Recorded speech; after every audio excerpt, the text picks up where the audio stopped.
1917년 10월 레닌은 모든 러시아인에게 하루 8시간 노동을 선포했습니다. 그는 또한 모든 어린이에게 무상 세속적 교육을 보장하는 대중교육에 관한 법령을 발표하여 국립고아원을 설립하는 법령을 발표했습니다. 대량 문명을 퇴치하기 위해 문명퇴치 캠페인이 시작되었으며 1920년에서 1926년 사이에 약 500만 명이 교육과정에 등록했습니다. 양성평등을 수용하면서 여성을 해방시키는 법이 통과되어 여성에게 경제적 자율성을 부여하고 이혼 제한을 완화했습니다. 여성 섹션 존 헨델은 이러한 목표를 홍보하기 위해 설립되었습니다. 레닌의 러시아는 필요에 따라 임신 초기의 낙태를 합법화한 최초의 국가가 되었습니다. 레닌 정권은 호전적인 무신론 정권으로 조직적으로 종교를 해체하기 시작했습니다. 1918년 1월 정부는 교회와 국가의 분리를 선포하고 학교에서의 종교 교육을 금지했습니다. 1917년 11월 레닌은 노동자 통제에 관한 법령을 발표하여 노동자들에게 기업의 경영을 감시할 선출된 위원회를 구성할 것을 촉구했습니다. 그달 소브나르콤은 또한 국가의 금을 징발하고 은행을 국유화했으며 이를 사회주의를 향한 핵심 단계로 간주했습니다. 12월 소브나르콤은 산업, 은행, 농업, 무역을 감독하는 국가경제최고위원회를 설립했습니다.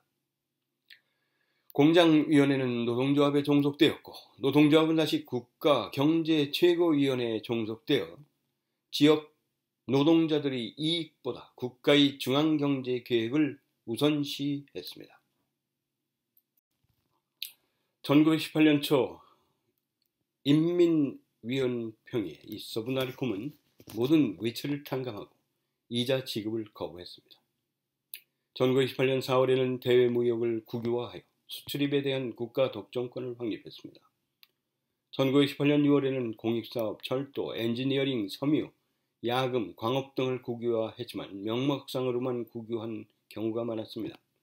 전면적인 국유화는 1920년 11월이 되어서야 비로소 소규모 공업 기업들이 국가의 통제를 받게 되었습니다. 좌익 공산주의자들은 소브나르콤의 경제정책이 너무 온건하다고 비판하면서 모든 산업, 농업, 무역, 금융, 운송, 통신의 즉각적인 국유화를 주장했습니다. 레닌은 이것이 비현실적이라고 판단하고 대규모 자본가 기업들만 국유화하여 소기업들이 성공적으로 국유화될 수 있을 때까지 사적으로 운영할 수 있도록 허용해야 한다고 주장했습니다. 레닌은 또한 좌익 공산주의자들의 생티칼리스트적 접근에 반대하면서 1918년 6월 공장 수준의 노동자 통제보다는 중앙집권적 경제 통제를 주장했습니다. 좌익 공산주의자들과 다른 공산당 분파들은 모두 러시아의 민주주의 제도의 쇠퇴를 좌파 자유주의적 관점에서 비판했습니다. 국제적으로 많은 사회주의자들은 레닌 정권을 규탄하면서 광범위한 정치 참여, 대중상담, 산업민주주의의 부족을 강조했습니다. 1918년 말 체코, 오스트리아 마르크스주의자 칼 카우스키는 소비에트 러시아의 반민주적 성격을 비판하는 반레닌주의 팜플렛을 저술하고 레닌은 이에 대해 플로레타리아 혁명과 변절자 카우츠키로 대응했습니다. 독일의 마르크스주의자 로자 룩셈부르크는 카우츠키의 견해를 되풀이했고 러시아의 아나키스트 피터 클로포트키는 볼셰비키의 권력 장악을 러시아 혁명의 매장이라고 묘사했습니다. 1918년 소브나르콤은 편의주의가 필요하다는 이유로 일방적으로 행동하기 시작했고 소비에트 연방회의와 집행위원회는 점점 더 소외되어 소비에트는 더 이상 러시아를 통제하는 데 역할을 하지 못했습니다. 1918년과 1919년에 정부는 멘셰비키와 사회주의 혁명당을 소비에트에서 추방했습니다. 이로써 러시아는 공산당 일당 독재 국가가 되었습니다. 당내에서는 정치국과 조직국이 설립되어 기존 중앙위원회 역할을 했습니다. 이 기관들은 소브나르콤과 노동국방위원회의 명령을 받아야 했습니다. 레닌은 이 통치 구조에서 가장 중요한 인물이었으며 소브나르콤의 의장이었고 노동국방위원회, 중앙위원회, 정치국에 속해 있었습니다. 이에 필적할 만한 영향력을 가진 유일한 인물은 레닌의 오른팔인 야코프 스베들로프였는데 그는 1913년 3월 독감이 유행하던 중에 사망했습니다. 1917년 11월 레닌이 그의 아내인 그의 아내와 함께 스몰리 연구소 내에 방 2개짜리 아파트를 얻었습니다. 그 다음 달에 그들은 핀란드의 할릴라로 짧은 휴가를 떠났습니다. 레닌의 혁명 정권을 유지하는 데 체카는 큰 역할을 수행했는데 그 체카를 살펴보고 넘어가도록 하겠습니다. 체카는 공안기관으로 1917년 12월 20일 레닌의 명령에 의해 설립되었습니다. 체카는 설립 목적은 볼셰비키 정권의 체제 수호와 공안을 책임지는 주된 무력이었습니다. 1918년 9월 소브나르콤은 체카 비밀경찰이 조직한 억압체계인 적색 테러를 출범시키는 명령을 통과시켰습니다. 레닌은 부르주아지 계급 중에 권력을 되찾으려는 사람들만 적색 테러로 제거하고자 했습니다. 테러 희생자는 부자이거나 차르 정권의 전직 간부였습니다. 더러는 볼셰비키에 반대하는 무산자나 질서를 어지럽히는 매춘부 같은 반사회적인 사람들이었습니다. 체카는 재판을 거치지 않고 바로 형을 선고하고 처형할 수 있는 권리를 행사했습니다. 페트로그라드에서 체카는 며칠 만에 512명을 처형했습니다. 이 적색 테러로 적게는 10,000명에서 많게는 14만 명이 죽었습니다. 레닌은 공식적으로 체카에 가담한 적도 없고 공개적으로 체카와는 거리를 두었습니다. 레닌의 기사나 연설에서 처형을 언급한 경우조차 한 번도 없었습니다. 하지만 암호화된 정보와 기밀 메모에는 정기적으로 사형 집행을 명령했다고 합니다. 많은 볼셰비키들은 체카의 대량 처형에 반대를 표명했고 체카의 명백한 무책임성을 두려워했습니다. 1919년 2월 공산당은 공식 계엄령이 내려지지 않은 지역에 대한 재판 및 집행 권한을 박탈하면서 체카의 활동을 제한하려 했지만 체카는 러시아 전국 곳곳에서 이전과 마찬가지로 그 월권은 계속되고 있었습니다. 1920년에 이르러 체카는 소비에트 러시아에서 가장 강력한 기관이 되어 다른 모든 국가기구에 영향력을 행사했습니다. 1919년 4월의 포고령으로 인해 집단 수용소가 설립되었고 이 수용소는 체카에게 맡겨졌으며 나중에 새로운 정부 기관인 굴라그에 의해 관리되었습니다. 1920년 말까지 소비에트 러시아 전역에 84개의 수용소가 세워져 약 5만 명의 수감자를 수용하고 있었습니다. 1923년 10월에는 315개의 수용소와 약 7만 명의 수감자로 성장했습니다. 수용소에 억류된 사람들은 강제 노동에 동원되었습니다. 1922년 7월부터 볼셰비키 정권에 반대하는 것으로 간주되는 지식인들은 척박한 지역으로 추방되거나 러시아에서 완전히 추방되었습니다. 레닌은 이런 식으로 처리해야 할 사람들의 명단을 직접 면밀히 조사했습니다. 1921년 체카의 산하부대인 공화국 국내 수비대는 20만 명의 병력을 보유하고 있었습니다. 1922년 체카는 국가 정치부로 이름을 바꾸고 러시아 사회주의 연방 소비에트 공화국의 내무인민평의회의 산하조직으로 편입되었습니다.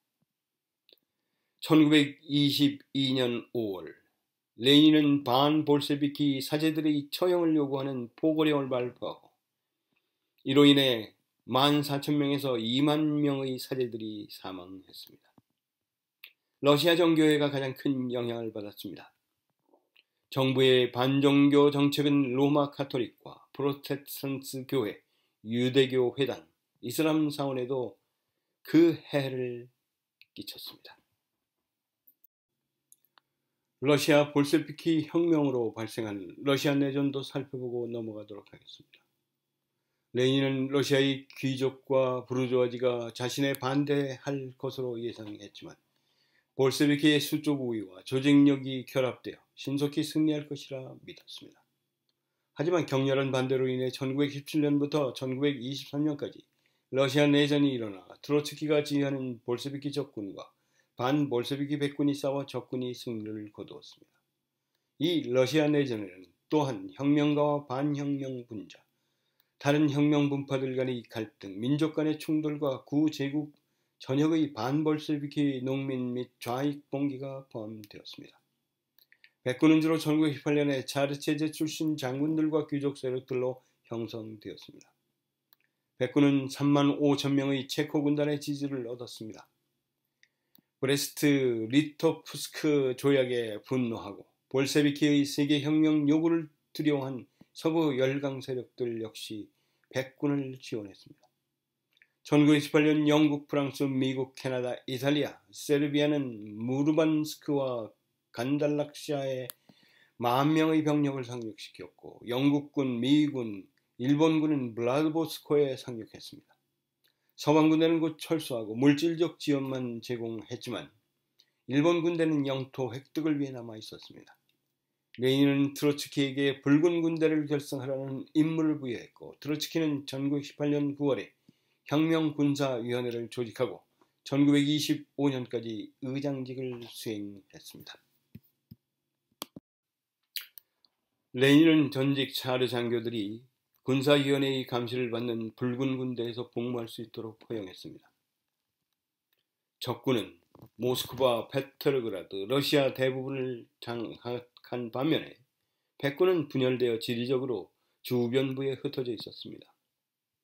백인들의 러시아 우월주의는 소수민족들을 소외시켰습니다. 백군의 볼셰비키 지지자들에 대한 백색 테러도 빈번하게 발생했습니다. 백군과 적군 양측 모두 유태인 공동체를 공격했고 레닌은 반유태주의를 자본주의 선전의 산물이라고 비난했습니다. 1918년 7월 스베르들로프는 소브나르콤에게 우랄 지역 소비에트가 백군의 구출을 막기 위해 에카테린부르크에서 전 차르와 그의 가족의 처형을 감독했다고 알렸습니다. 레닌은 그 차르에 대한 처형이 필요하다고 보았고 그것은 프랑스 혁명 당시 루이 16세의 처형에 비유했습니다. 브레스트 리토프스크 조약 이후 좌익 사회주의 혁명당은 볼셰비키를 반역자로 보았습니다. 1918년 7월 좌파 사회주의 혁명가 야코프 블룸키는 독일에 대한 혁명전쟁을 일으키기 위해 독일 대사 비레름 폰 비르바흐를 암살했습니다. 그런 다음 그들은 모스크바에서 쿠데타를 일으켜 크렘린을 포격하고 중앙우체국을 장악했지만 트로츠키의 적군에 의해서 진압되었습니다. 백군은 뚜렷한 제도나 정책 등이 없이 단순한 차르 체제로 돌아가는 것만을 목표로 삼았습니다. 이 때문에 농민들과 노동자들은 백군에게 등을 돌렸고 볼셰비키 적군에 가담했습니다. 이어서 레닌은 전시 공산주의를 실행하여 토지개혁과 공장, 은행, 철도의 국유화 등 공산주의 개혁을 단행했습니다. 내전기의 볼셰비키 세력들은 그의 지도하에 국내외의 반혁명 세력이 가담한 백군에 맞서 싸워 소비에트 국가를 지켜냈습니다.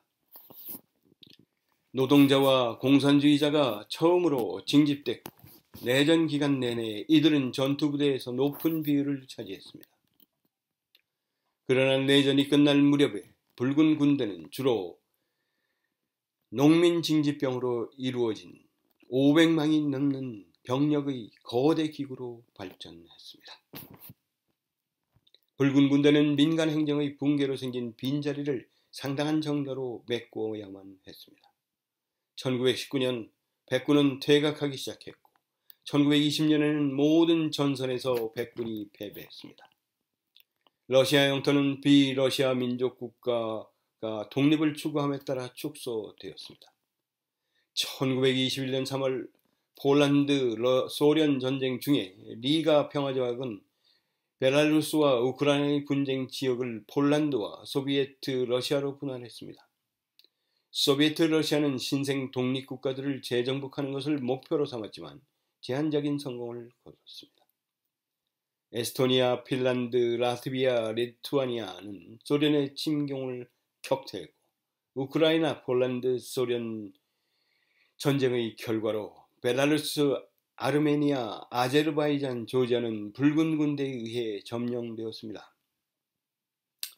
1921년까지 소비에트 러시아는 우크라이나의 민족운동을 패배시키고 코카서스를 점령했지만 중앙아시아의 반볼세비키 봉기는 1920년대 후반까지 지속되었습니다. 휴전협정이 체결되고 독일군 오베르오스트 주둔군이 철수한 후 소련군과 폴란드군은 그 공백을 메우기 위해 이동했습니다. 소비에트 러시아와 새로운 폴란드 국가는 모두 영토 확장을 추구했습니다. 폴란드군과 러시아군은 1919년 2월에 처음으로 충돌했고 폴란드 소련 전쟁으로 확대되었습니다. 이전의 분쟁들과는 달리 이 전쟁은 혁명의 수출과 유럽의 미래에 대한 중대한 영향을 미쳤습니다. 폴란드군은 우크라이나로 진격하여 1920년 5월까지 키예프를 점령했습니다. 폴란드 군대를 퇴각시킨 후 레닌은 유럽 혁명에 불을 붙일 프롤레타리아 봉기를 기대하면서 붉은 군대에게 폴란드 침공을 명령했습니다. 트로츠키와 다른 사람들의 회의론에도 불구하고 침공은 계속되었지만 폴란드 프롤레타리아는 봉기하지 않았고 붉은 군대는 바르샤바 전투에서 패배했습니다. 폴란드 군대는 붉은 군대를 러시아로 밀어내고 소브나르콤은 평화를 청하도록 강요했고 러시아가 폴란드의 서부 우크라이나와 벨라루스 영토를 양도하는 리가 평화 조약으로 절정에 달했습니다. 폴란드와의 전쟁과 적백 내전이 끝나자 소비에트 정권 내부는 극도로 피폐해졌습니다. 이에 볼셰비키 정권과 당은 레닌의 지도하에 인민경제의 회복을 위해 노력했습니다.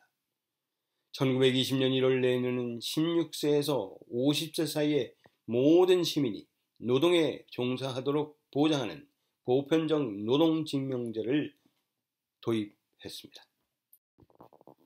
레닌은 또한 1920년 2월에 시작된 전국 전기화 계획인 고엘로 계획을 도입하면서 공산주의 소비에트 전국을 전기화하는 것이라고 선언했습니다.